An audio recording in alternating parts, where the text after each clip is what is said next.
అందరికీ నమస్కారం. ఈరోజు పార్టీ ఆఫీస్లో అర్జీలు తీసుకోవటం అనే ఒక ముఖ్య కార్యక్రమం మీ అందరికీ తెలుసు. ఈ కార్యక్రమంలో ఎవరైతే ప్రజలున్నారు, పేద ప్రజలున్నారు, ఎవరైతే ఇబ్బందులు పడుతున్నారో వాళ్ళు వచ్చి వాళ్ళ తాలూకా అర్జీలు ఇచ్చి ఇక్కడ ఉన్నటువంటి ఎవరైతే ఇక్కడ ప్రజాప్రతినిధులు ఉంటారో వాళ్ళు ఇక్కడ ఉన్నటువంటి అధికారులకి వెంటనే ఫోన్ చేసి చెప్పటం కానీ, లేదంటే వాళ్ళ తాలూకా ప్రాబ్లం ఏదైతుందో అది రాసుకొని తెలియజేయటం అనేది మొదటి నుంచి ఈ ప్రజా దర్బార్లో అలవాటు పడ్డాం. అది చేసుకుంటూ వెళ్తున్నాం. ముఖ్యంగా నిన్న అబద్ధాల్లో ఆస్కార్ అవార్డు తీసుకున్న సైకో జగన్మోహన్ రెడ్డి నిన్న ఒక ప్రెస్ మీట్ పెట్టాడు. ఆయన ఆ ప్రెస్ మీట్లో 2.0 అంట, అంటే యాక్చువల్గా పిచ్చి జగన్మోహన్, సైకో జగన్మోహన్, దానిలో 2.0 జగన్మోహన్ అంటే ఒకసారి ఆలోచించండి. అంటే పిచ్చి ఏ రేంజ్లో ఉంది, సైకో ఏ రేంజ్లో ఉంది అనడానికి 2.0 సైకో జగన్మోహన్ రెడ్డి. ఇప్పుడు ఎందుకనంటే అతనే ఒప్పుకుంటున్నాడు, 5 సంవత్సరాలు నేను ఎవరిని కలవలేదు, 5 సంవత్సరాలు నేను ఎవరి ముఖం చూడలేదు, 5 సంవత్సరాలు కనీసం ప్రజాప్రతినిధులతో మాట్లాడలేదు, 5 సంవత్సరాలు కార్యకర్తలను పట్టించుకోలేదు, 5 సంవత్సరాలు కేవలం డబ్బులు దోచుకోవడంలోనే నేను దృష్టి పెట్టి ఉన్నాను. ఇప్పుడు అలా కాదు, ఇప్పుడు జగన్మోహన్ రెడ్డి 2.0 అంటే ఇంకా దోచుకోవడం ఎలాగో నేను మీకు చూపిస్తాను, కాబట్టి ఇప్పుడు అందరినీ కలుస్తాను అని చెప్తున్నాడు ఆయన. అసలు అతనికి నాకు తెలిసి మతి సరిగా పనిచేయదు. ఎందుకనంటే ఆయన ఆత్మలతోని వాళ్ళ నాన్నతోని మాట్లాడుతూ ఉంటాడు. మనకెప్పుడు తెలిసిన విషయమే, ఎందుకంటే గత చాలా సంవత్సరాలుగా మనం వింటున్నాం, చూస్తున్నాం. అయితే ఆయనకి ఏంటంటే 4 సార్లు ముఖ్యమంత్రి చేసిన అభివృద్ధి సంక్షేమాన్ని 2 కళ్ళు ముందుకు తీసుకెళ్తున్న పరిపాలనా దక్షుడిగా పేరు పొందిన శ్రీ గౌరవ ముఖ్యమంత్రి వర్యులు నారా చంద్రబాబు నాయుడు గారిని విమర్శిస్తున్నాను అని కూడా ఒంటి మీద తెలివి లేకుండా మతి భ్రమించి మాట్లాడుతున్న ఒక మనిషి, మానసికంగా పూర్తిగా జబ్బు పడిపోయిన మనిషి గురించి మాట్లాడాలంటే నాకు జాలేస్తుంది. యాక్చువల్గా అసలు ఏమని మాట్లాడాలి అర్థం అవడం లేదు. ఎందుకనంటే ఆ పాపం ఆ మందులు పనిచేయడం లేదేమో అని నాకు చిన్న అనుమానం కూడా ఉంది. లండన్లో తెచ్చుకునే మందులు పనిచేయడం లేదు, పోను సరే ఇంక వేరే హాస్పిటల్కి వెళ్ళాలంటే డబ్బులు లేవేమో, కానీ నేను ఒక పని అయితే చేయగలుగుతాను. ఆయన కోసం రికమెండ్ చేసి సీఎం రిలీఫ్ ఫండ్ నుంచి కొంత డబ్బులు ఇప్పించే ఏర్పాటు చేస్తాను, కొంచెం మంచి డాక్టర్ దగ్గర చూపించుకుంటే బాగుంటుందని నేను అనుకుంటున్నాను. ఎందుకంటే పాపం వయసు కూడా చిన్నది అంటున్నాడు కదా, ఈ వయసులో పాపం పూర్తిగా మైండ్ పోయింది. మైండ్ పోవడం వల్ల ఆయన చేసిన అప్పులు మనం చేసినట్టుగా చూపిస్తూ ఆయన ఎవరితో మాట్లాడుతున్నాడో మనకు తెలియదు. ఎందుకంటే ఆయనకి యాక్చువల్గా పెద్దలంటే గౌరవం ఉంటుందని మనం ఎప్పుడు అనుకోవడానికి కూడా లేదు. కారణం ఏంటంటే ఒక తండ్రి దాదాపు వయసు, అంటే రాజశేఖర రెడ్డి గారి వయసు, చంద్రబాబు నాయుడు గారి వయసు ఇంచుమించు ఒక వయసు ఉన్న తండ్రి లాంటి ఒక మనిషి మీద తండ్రి లాంటి అన్నా కూడా తప్పేనండో. ఎందుకంటే తండ్రి చనిపోతే అక్కడ ఆ శవాన్ని పెట్టుకొని దాని మీద పేలాలు ఏరుకొని అక్కడ రాజకీయం చేయాలనుకున్న మనిషి కాబట్టి పెద్దవాళ్ళంటే గౌరవం ఉంటుందని నేను అనుకోను. అలాగే చిన్నాన్న, ఇంకా చిన్నాన్ని సొంత చిన్నాన్న అంటే తండ్రి తర్వాత తండ్రి, అలాంటి తండ్రిని చంపడంలో మహానుభావుడు పాత్ర ఎంత ఉందో అనేది వాళ్ళ చెల్లె సొంతంగా చెప్పింది. కాబట్టి ఆయనకి పెద్దలంటే భయం భక్తి ఉంటుందని కానీ మనం ఎప్పుడైతే అనుకోవడానికి లేదు. కాబట్టి ఎందుకంటే ఇవన్నీ చూస్తూ ఉంటే మనిషికి మతి పనిచేయట్లేదని క్లియర్గా అర్థమవుతుంది మనకి. ఎందుకంటే ఏప్రిల్ మేలలో 20,000 కోట్ల రూపాయలు అప్పు చేసినటువంటి ఈ పెద్ద మనిషి అప్పు చేసిన వెంటనే ఎలక్షన్ వచ్చేసింది. ఆ డబ్బులు ఏం చేశారయ్యా మీరు? ఎవరికి పంచారు? తాడేపల్లి కొంపలో వేశారా? తాడేపల్లి కొంప కట్టారా? మీరు యాక్చువల్గా చెప్పాలంటే ఆంధ్రప్రదేశ్లో ఉన్నటువంటి డబ్బంతా గత 5 సంవత్సరాల్లో దాదాపు 20 సంవత్సరాలని ఆంధ్రప్రదేశ్ నెట్టేసి మీరు చేస్తున్న పనేంటి? తాడేపల్లి ప్యాలెస్ కట్టుకోవడం, ప్యాలెస్ చుట్టూ కంచేసుకున్నట్టు పెద్ద పెద్ద గోడలు కట్టుకోవడం, ఎగ్ పఫ్ఫులు తినేయటం, కోట్లాది రూపాయలు ఖర్చు పెట్టి మీరు ఏసీలు వేసుకోవడం, కోట్లాది రూపాయలు ఖర్చు పెట్టి మీ ఇంటికి రోడ్డు వేసుకోవడం. ఇది తప్ప ఏం పని చేశారు చెప్పండి? పోలవరం నిధులు మింగేశారు, అమరావతి నిధులు మింగేశారు, అలాగే డోక్రా మహిళ నిధులు మింగేశారు. చివరికి చిన్న చిన్న గ్రామ పంచాయతీ, గ్రామ సచివాలయాల నిధులు కూడా మింగేశారు. సర్పంచుల అకౌంట్లో పడాల్సిన డబ్బులు కూడా మీ అకౌంట్లో వేసుకొని మింగేసినటువంటి పెద్ద తిమింగలాలు మీరేమో మంచి గురించి, అభివృద్ధి గురించి, మా చంద్రబాబు నాయుడు గురించి మాట్లాడే అర్హత ఏమీ మీకు లేదనడానికి నేను కాదు, రాష్ట్రంలో ఏ చిన్న అబ్బాయినైనా అడిగినా చెప్తారు. ఎందుకంటే ఈయనకు మతి పోయింది అని. నిన్న మాట్లాడతాడు ఆయన. ఒక విలేకరు ఎవరో పాపం అడిగారు, సార్ మీరు మళ్ళీ అసెంబ్లీకి వెళ్తారా అని. నేను అసెంబ్లీకి రావాలా వద్దో మీరు వెళ్ళి స్పీకర్ గారిని అడగండి. ఆ రెండు మాటలకు ఏమైనా సంబంధం ఉందా అండి? నిజం చెప్పండి. ఇప్పుడు మీకు అర్థం అవట్లే ఆయన పిచ్చోడని. పాప విలేకరు ఏదో అడిగారు, మీరు అసెంబ్లీకి వెళ్తారా లేదా? వెళ్తాను అంటే ఎస్, వెళ్ళంటే నో అని చెప్పాలి. వెళ్ళి స్పీకర్ గారిని అడగంటే అర్థం ఏంటి? స్పీకర్ గారిని ఎందుకు అడగాలి? అంటే పాపం ఎంత మతిపోయిందో చూడండి. అంటే 6 నెలలు అధికారంలో లేకపోతే సైకో జగన్మోహన్ రెడ్డి చిప్పు మొత్తం పోయింది. అంటే ఎంత పాపం, ఒంట్లో బాగోలేని మనిషిని మనం ఏదైనా అనాలంటే నాకు పాపం అనిపిస్తుంది.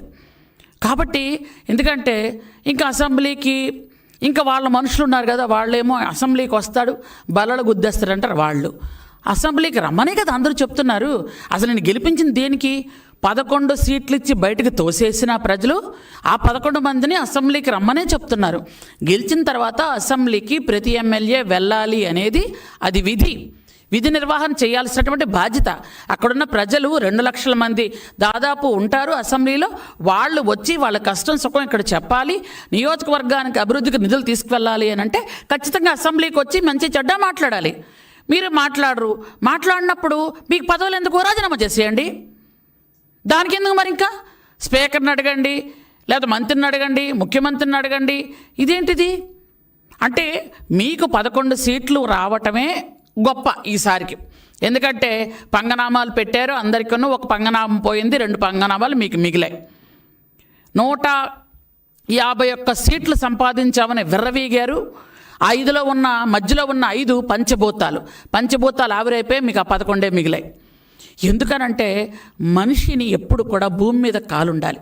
అవి లేకుండా ఇష్టానుసారంగా మాట్లాడి, ఇష్టానుసారంగా ఆడవాళ్ళని దూషించి, ఆడవాళ్ళని ఎంత దారుణంగా 5 సంవత్సరాలు మీరు ఆడవాళ్ళతో బిహేవ్ చేశారు. ఆడవాళ్ళని ఎంత దారుణంగా హత్యలు, నేరాలు, ఘోరాలు, రేప్లు, చిన్న చిన్న పసిపిల్లల మీద కూడా అంత అగాత్యాలు చేసినా ఎక్కడంత దారుణంగా కనీసం మీరు ఎవరి మీద ఒక్క క్రమశిక్షణా చర్య తీసుకున్నది కూడా లేదు. చంపేసి డోర్ డెలివరీ చేసిన ఎమ్మెల్సీని పక్కన పెట్టుకునే తిరుగుతారు. పొడి చేసి వెళ్ళినటువంటి కార్యకర్తలు మీ పక్కనుంటే వాళ్ళని పట్టుకొని మీరు మీటింగులు చేస్తారు. ఇట్లాంటి స్వభావం ఉన్న మీరు, సొంత తల్లిని చెల్లిని బయటికి నెట్టేసిన మీరు ఈరోజు నీతులు చెప్తున్నారు. అంటే ఆ నీతులను ఏమనుకోవాలి? అసలు ఇవి నీతులా? మీరు గత 5 సంవత్సరాలు బూతులే మాట్లాడారు. ఇప్పుడు మీ నోట్లో నుంచి నీతులు వస్తూ ఉంటే అవి కూడా ప్రజలకి చాలా దారుణంగా వినిపిస్తున్నాయి. ఎందుకంటే మీ అంత అసహ్యంగా, మీ అంత అవమానకరంగా, మీ అంత గుబ్సాకరంగా మేము మాట్లాడలేం. మాకెందుకంటే చంద్రబాబు నాయుడు గారు ఒక క్రమశిక్షణ నేర్పించారు. క్రమశిక్షణతో, నీతి నిజాయితీలతో పనిచేస్తున్నటువంటి తెలుగుదేశం పార్టీ కార్యకర్తలం మేము. కాబట్టి మీకు మతిపోయి మాట్లాడుతున్నారు. మీకు అసెంబ్లీకి రావాలి అనిపిస్తే రండి, రాకూడదనుకుంటే రాజీనామా చేసి పొండి. అంతేగాని చంద్రబాబు నాయుడు గారిని ఇంకొకసారి నోటుకొచ్చినట్టు మాట్లాడితే, మొన్నసారి 11 సీట్లతో బయటికి గెంటేశారు. ఈసారి వచ్చి మీ చొక్కా పట్టుకొని ఖచ్చితంగా కార్యకర్తే కాదు ప్రతి ప్రజలు కూడా నిలదీసి అడగాల్సినటువంటి ఒక దురదృష్టమైనటువంటి చర్య తెచ్చుకుంటారు మీరు. ఎందుకంటే దానికి భయపడే మీరు దేనికి రావట్లేదు. పైగా జగన్మోహన్ రెడ్డి బయటకు రావాలంటే శవం ఉండాలి ఖచ్చితంగా. ఆయన శవం చూస్తేనే కారు వెళ్తుంది, శవం చూస్తేనే ఈయన నడవగలగాడు. ఎందుకంటే ఆయనకి శవాలతోని రాజకీయాలు, శవాలతోని బిజినెస్లు చేయటం అలవాటు ఆయనకి. కాబట్టి ఈయన బయటకు వచ్చాడు అంటే ముందు వాళ్ళ ఇంట్లో వాళ్ళే భయపడతారు. ఎందుకంటే ఫస్ట్గా ఆయన సీఎం అవ్వాలంటే చిన్నాన్న పైకి లేపేశాడు. మొన్నసారి వాళ్ళ అమ్మ చెల్లి ఎంత భయపడ్డారంటే మళ్ళీ ఈయనకి పదవి కాలంలో మా ఇద్దరిలో ఎవరు పోతారు అని భయపడ్డారు. మొత్తానికి ఏదో ఆ భగవంతుడి దయ వల్ల వాళ్ళకి ఆయుష్ గట్టిగా ఉండి వాళ్ళు ఎక్కడో దాక్కొని వాళ్ళ అమ్మను అతను బయటికి పంపించాడు కాబట్టి సరిపోయింది. పాపం చాలామంది మా రాష్ట్రంలో అనుకుంటారు అందరూ తల్లిని బయటకు పంపించాడు ఆవిడకి ఆయుష్ ఉండబట్టే బయటకు వెళ్ళింది. ఇంట్లో ఉంటే ఆవిడ చచ్చిపోయి ఉండదు, మీకు ఎవరికి తెలియదు పాపం. వాళ్ళ చెల్లి కూడా ఏదో ఆయుష్ గట్టిగా ఉండబట్టి ఆయనకి ఆస్తి నపం పెట్టి ఆవిడ బయటకు తోసేశాడు. కాబట్టి ఎప్పుడైనా సరే రాజకీయాల్లో గత 5 సంవత్సరాల్లో జరిగినటువంటి దుర్మార్గాలు, అరాచకాలు, అన్యాయాలు, రాష్ట్రంలో ప్రజలందరి మీద పన్నులు, చెత్త పన్నులు, ఇలాంటి సర్పంచులకి అధికారం లేకపోవడం, స్థానిక సంస్థలకు అధికారాలు లేకపోవడం, కనీసం ఒక ఎమ్మెల్యే కూడా ఒక గ్రామంలో ఒక పని చేయడానికి అధికారం లేకపోవడం, మంత్రులకు కనీసం ముఖ్యమంత్రి ముఖం చూసి మాట్లాడే అవకాశం లేకపోవడం అనేది గత 5 సంవత్సరాలను జరిగింది. ఇంకెక్కడా జరగలేదు. ఇప్పుడు 4,000 రూపాయల పెన్షన్ ఏ రాష్ట్రంలోనే ఇచ్చారా? కేవలం ఈ రాష్ట్రంలోనే, ఆంధ్రప్రదేశ్ రాష్ట్రంలో ఇస్తున్నారు. అది మా ముఖ్యమంత్రి మా చంద్రబాబు నాయుడు గారు మాత్రమే ఇస్తున్నారు. ఇలా ఒకటి కాదు, అన్ని కార్యక్రమాలు చేసుకుంటూ వెళ్తున్నాం. 1 కాదు 2 కాదు, అభివృద్ధి సంక్షేమం అనేది 2 కళ్ళుగా వెళ్తుంది. ఈ 7 నెలల కాలంలో ఎవరైనా ప్రజలు ఇగో పలానా ప్రాబ్లం ఉంది, మేము ఇలాంటి కష్టపడ్డామని మీకు ఎవరైనా వచ్చి చెప్పారా? కనీసం మీకు మీరే వచ్చి రండి ఫీజు రీంబర్స్మెంట్ లేదు ధర్నాలు చేద్దాం, రండి ధాన్యం కొనుగోలులో ధర్నాలు చేద్దాం, రండి అది చేద్దాం, మీరు జనాలను పిలుస్తున్నారు. కానీ ఒక్క జనమైనా వచ్చారా? అంతెందుకు, మీకు నిజంగా సిగ్గుంటే, గౌరవ మర్యాదలుంటే మొన్న మీరు ధాన్యం కోసం ధర్నా చేద్దామని వెళ్ళారు. కొనుగోలు కేంద్రాల్లో డబ్బులు రాలేదు అని. మీకు నిజంగా బుద్ధి ఉందా? 24 గంటల్లో డబ్బులు పడతాయని మా చంద్రబాబు నాయుడు గారు చెప్తే 3-4 గంటల్లో వాళ్ళకు డబ్బులు పడేవి. ఒక్క ప్రజలు రాలేదు, ఒక్క రైతు రాలేదు. మీ ఎమ్మెల్యే, మీ అనుచరులు కొంతమంది వెళ్ళి ఎంఆర్ ఆఫీస్ దగ్గర ధర్నా చేసి మీకు మీరు ఫోటోలు తీసుకొని వచ్చేశారు. ఫీజు రియంబర్స్మెంట్ రండి అని పిలుస్తున్నారు. మీరు బకాయిలు పెట్టి వెళ్ళిపోతే దాన్ని ఈరోజు లోకేష్ బాబు గారు జాగ్రత్తగా ఆ ఫీజు రియంబర్స్మెంట్ అన్నీ బకాయిలన్నీ మెల్లమెల్లగా తీరుస్తుంటే సిగ్గులేదు మీకు ఆ మాట అనడానికి? సిగ్గు లేకుండా మాట్లాడుతున్నారు. ఈ 7 నెలల కాలంలో మీరు చేసిన బకాయిలు తీర్చడానికే సగం సొమ్ము అయిపోతుంది. నిజంగాను కేంద్రం నుంచి వచ్చే నిధులు కానీ రాష్ట్రం నుంచి వచ్చే నిధులు కానీ ప్రజలకి డైరెక్ట్గా వెళ్తున్నాయి. ఈరోజు చాలా రోడ్లు నిజంగా మా గిరిజన గ్రామాల్లో అరకు పార్లమెంట్ నియోజకవర్గం మొత్తం మీద 2 జిల్లాలు, ఈ 2 జిల్లాల్లో రోడ్డు కనెక్టివిటీ లేక ఎంతోమంది గిరిజనులు చాలా ఇబ్బంది పడుతూ వస్తే, గర్భిణీలను డోలీ మోతలు మోసుకుంటూ వస్తే, ఈరోజు పిఎం జన్మన్లో మాకు దాదాపు 350 కోట్లు వస్తే 350 కోట్లు కూడా రహదారి సౌకర్యాలకి కల్పించినటువంటి గొప్ప ఉద్దేశం మా చంద్రబాబు నాయుడు గారిది. మా చంద్రబాబు నాయుడు గారు ఎన్ఆర్జీఎస్ నిధులు కానీ, ఆర్ఎన్బికి కానీ, పిఆర్కి కానీ అన్ని డిపార్ట్మెంట్లు చెప్పి ముందు ఎస్టీ నియోజకవర్గాలకే నిధులు ఇవ్వండి, రోడ్లు వేయండి అని చెప్తే ఒక్కొక్క నియోజకవర్గానికి దాదాపు 40 నుంచి 80 కోట్ల నిధులు వచ్చాయా లేదో మీరు కావాలంటే వెళ్ళి ఎంక్వైరీ చేసుకోండి. ప్రతి నియోజకవర్గంలో కూడా రోడ్డు కనెక్టివిటీ చేస్తున్నాం. ఈరోజు మీరు ఏదైతే ఆ రోజు గిరిజనుల్ని మీరు చిన్నచూపు చేసి వదిలేస్తారో, ఈరోజు గిరిజనుల గర్భిణులకి అందరికీ వసతిగృహంలో మళ్ళీ ఏర్పాటు చేసి వాళ్ళని సురక్షితంగా డెలివరీ అయ్యాక పంపిస్తున్నాం. ఈరోజు గిరిజనులకు మళ్ళీ ఐటీడీఏ ఓపెన్ చేసాం. ఐటీడీఏ ద్వారా మళ్ళీ గిరిజనులందరికీ సేవా కార్యక్రమాలు అందించడం జరుగుతుంది. అలాగే ట్రైకా రుణాలన్నీ మీరు ఆపేశారు. ఆ ట్రైకా రుణాలన్నీ మళ్ళీ ఇప్పుడు మనం అన్నీ ఇస్తున్నాం. ఆ రోజు ఎవరైతే రైతులు ఉన్నారో చిన్న లోన్లు ఇవ్వాలంటే మీరు ఏ లోన్లు ఇవ్వకుండా మొత్తం కట్టగట్టేశారు. ఈరోజు మళ్ళీ అన్ని రుణాలు ఇస్తున్నాం. అలాగే స్కూల్స్లో ఏ ఫెసిలిటీలు లేకుండా ఉంచారు. ఈరోజు అన్ని స్కూల్స్, ఒక ట్రైబల్ వెల్ఫేర్ స్కూల్సే కాదు, అన్ని స్కూల్స్లో కూడా టాయిలెట్స్ నిర్మాణం కానీ, మంచినీటి సదుపాయం కానీ అన్ని రకాలుగా చేసుకుంటూ వెళ్తున్నాం. ఏది ఒక్కటి చెయ్యలేదని చెప్పండి. మీరు మీ దొంగ లెక్కలతో, మీ దొంగ మాటలతో మీరు అవమానకరంగా ప్రజలను మాట్లాడితే ప్రజలు ఆల్రెడీ మీకు బుద్ధి చెప్పారు. ఇంకా బుద్ధి చెప్పడానికి ఇంకేం మిగలలేదు. ఈ తాడేపల్లి కొంపకొచ్చి ఎదిరించడం ఒక్కటే. మీ తాడేపల్లి కొంపకు రావాలంటే ఇంకెవరు రాలేరు. ఎందుకంటే మీరు పెద్ద పెట్టని గోడ ఒకటి కట్టుకున్నారు. అది మా సొమ్మే, ప్రజల సొమ్ముతోనే కట్టుకున్నారు మీరు. కాబట్టి నేనొక్కటే చెప్తున్నాను, జగన్మోహన్ రెడ్డి గారు, మీకు మతిపోయింది, జాగ్రత్తగా మంచి మంచి మందులు వాడండి. నిజంగానే చెప్తున్నాను, డబ్బులు లేవంటే మా సీఎం గారు చెప్పి సీఎం రిలీఫ్ ఫండ్ మీకు ఇప్పిస్తాం. ఆ డబ్బులతో వెళ్ళి ఎక్కడైనా మంచి ట్రీట్మెంట్ ఇచ్చుకొని రండి. అవమానకరంగా, అసభ్యకరంగా అబద్ధాలు మాట్లాడుతూ ఆస్కార్ అవార్డు మీకు ఇంతకు ముందే వచ్చింది, ఇంకంతకన్నా పెద్ద అవార్డు ఇంకేమి ఇవ్వలేరు.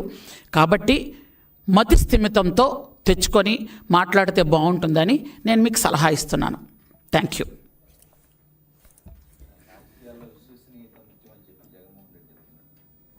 ఏంటండి విశ్వసనీయత అంటే ఏమిటో తెలియనటువంటి ఒక మనిషి అండి జగన్మోహన్ రెడ్డి. విశ్వసనీయత అంటే ఏంటండి? తండ్రి చచ్చిపోతే ఆ డెడ్ బాడీ ముందు ఎలా సీఎం అయిపోవాలో సంతకాలు పెట్టించుకోవడమా? విశ్వసనీయత అంటే ఏంటండి? తల్లిని చెల్లిని బయటికి తోసేసి చెల్లి తాలూకా ఆస్తి లాక్కోవటమా? విశ్వసనీయత అంటే ఏంటండి? సొంత చిన్నాన్ని ఒక ఇంట్లో పెట్టి చంపించేసి వాళ్ళ ఛానల్లో ఆయన గుండెపోటుతో చనిపోయాడని, ఆ రక్తపు మడుగుల్లో ఉన్న మనిషి గుండెపోటుతో చనిపోయాడని చెప్పించడమా? ఆ చెప్పించిన పెద్ద మనిషి ఈరోజు నేను రాజకీయాలు మానేస్తున్నాను, నేను సత్శీలుణ్ణి అయిపోయాను, నేను నిజాయితీపరుణ్ణి అయిపోయాను, నేను రైతునైపోయాను అని చెప్పుకొని తిరగటమా? విశ్వసనీయత అంటే ఏంటండి? ఊర్లో సొమ్మంతా ఇంట్లో పడేసుకొని పెట్టని గోడలో కట్టుకొని ఎక్కడ పడితే అక్కడ ప్యాలెస్లు కట్టుకోవటమా? విశ్వసనీయత అంటే ఆయన పెంచి పోషించుకొని డబ్బున్నోడు అయిపోవడం కాదండి. 5 కోట్ల మంది ప్రజలు ఆకాంక్షలతో వాళ్ళు ఏదైతే కోరుకొని ముఖ్యమంత్రిగా ఎన్నుకున్నారో దానిలో కనీసం 1% అయినా పనిచేయటం అండి. 1% కాదు కదా, కనీసం ఎవరైనా ముఖ్యమంత్రి వచ్చిన వెంటనే 100% ఎవరూ పనిచేయలేరండి. కనీసం ఎక్కువగా పనిచేసి వాళ్ళకి 70-80% వరకు ప్రజలకి వాళ్ళ సాటిస్ఫాక్షన్ ఉంటే అది ఖచ్చితంగా ఆ ముఖ్యమంత్రి ఫస్ట్లో ఉన్నట్టండి. ఆ స్థానం ఎప్పుడు కూడా ఇండియా మొత్తం మీద చంద్రబాబు నాయుడు గారిదేనండి. ఆ స్థానం ఎవరు తీసుకోలేరు. కష్టపడి పని చేయడం కానీ, విశ్వసనీయత కానీ, క్రమశిక్షణ కానీ. ఈయనకి విశ్వసనీయత అనే పదంకి తెలుగులో రాయడం రాదు, ఇంగ్లీష్లో అర్థం తెలియదు ఆయనకి. ఎందుకంటే ఆయన ఏం చదువుకున్నాడో నాకు తెలియదండి.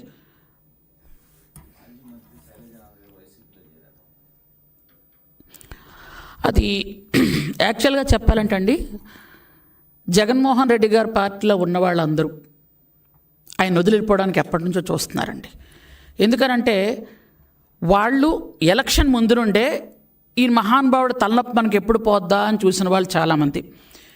కొంతమంది బయట ప్రెస్ మీట్లు పెట్టారు, కొంతమంది అనుకున్న మాటలు వచ్చాయి, కొంతమంది ఏమో అసలు ఈ దుర్మార్గుడు ఎప్పుడు పోతాడా అనుకున్న వాళ్ళు.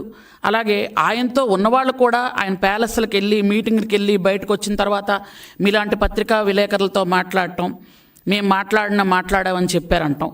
ఈ 5 సంవత్సరాల్లో ఏ మంత్రి అయినా జగన్మోహన్ రెడ్డి దగ్గర ఒక పావు గంట కూర్చొని ప్రజల తాలూకు కష్టసుఖాలు కానీ, ఆ నియోజకవర్గం తాలూకు కష్టసుఖాలు మాట్లాడిన దాఖలాలు ఉన్నాయా? మీరు విలేకరులుగా నాకు చెప్పండి ఒకసారి. లేదు. తర్వాత ఎవరైనా సరే ఆయన దగ్గర ఎందుకుంటారు చెప్పండి? 151 సీట్లు గెలిచిన తర్వాత కనీసం ఎవరికి ఆ నియోజకవర్గంలో ఏ ప్రజలకి న్యాయం చేయకుండా అందరికీ బటన్ నొక్కడం వరకే నొక్కారు, డబ్బులు పడలేదు, మొత్తం డబ్బులు ఈయన తినేయటమే. కాబట్టి ఈరోజు స్థానిక సంస్థల్లో ఉన్నటువంటి సర్పంచ్లు కానీ ఎంపీటీసీలు కానీ మాకు సహకరిస్తున్నారు. ఎందుకంటే మీరు రోడ్లు తీసుకొస్తున్నారు, మేము సంతకాలు పెడతాం, దయచేసి రోడ్లు చేయండి, దయచేసి కాలువలు చేయండి, దయచేసి సచివాలయాలు కట్టండి, దయచేసి అంగన్వాడీ బిల్డింగ్లు కట్టండి, పెద్ద పెద్ద బీటీ రోడ్లు వేయండి, బ్రిడ్జిలు వేయండి, కాజ్వేలు కట్టండి అని డైరెక్ట్గా వాళ్ళే వచ్చి అడుగుతున్నారు. ఇంకా పెద్ద పెద్ద లీడర్స్ మీకు ఇంతకు ముందే చూసాం, ఎంతో ఎక్కువ మాట్లాడేవారు పాపం ఆయన కోసం. ఉమెన్ కమిషన్లో ఆవిడ వెంటనే బయటకు వచ్చి, వాసిరెడ్డి ఆవిడ వెంటనే బయటకు వచ్చి, బాబో ఈ మహానుభావుడితో పడలేమన్నది ఆవిడ. డొక్కా గారు ఆయన బయటకు వచ్చి ఇలాంటి సైకోని నేను చూడలేదన్నారు. కాబట్టి ఎవరు ఆయన దగ్గర ఇమ్మడలేరండి. ఈరోజు మీరు 1, 2, 3, 4, 10, 20, 100 అండి, అందరూ వెళ్ళిపోతారు. ఎందుకంటే ఆయన నిన్న మీటింగ్ దేనికి పెట్టారండి? బ్రతిమలాడుకొని వాళ్ళ కాలు పట్టుకొని కొంతమంది అయినా ఉండండి, లేకపోతే నేను ఒంటరి అయిపోయాను అని చెప్పడానికే కదా మీటింగ్ పెట్టుకున్నాడు ఆయన. అంతలో ఎంతమంది ఉంటారో ఎంతమంది వెళ్ళిపోతారో చూద్దాం రేపే ఎల్లుండు. ఓకేనండి, థ్యాంక్ యూ, నమస్తే.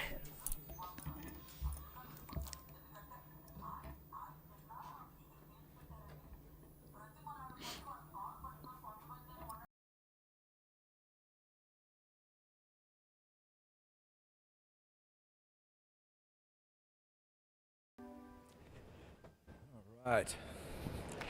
Hello, everyone. All right, it's fantastic.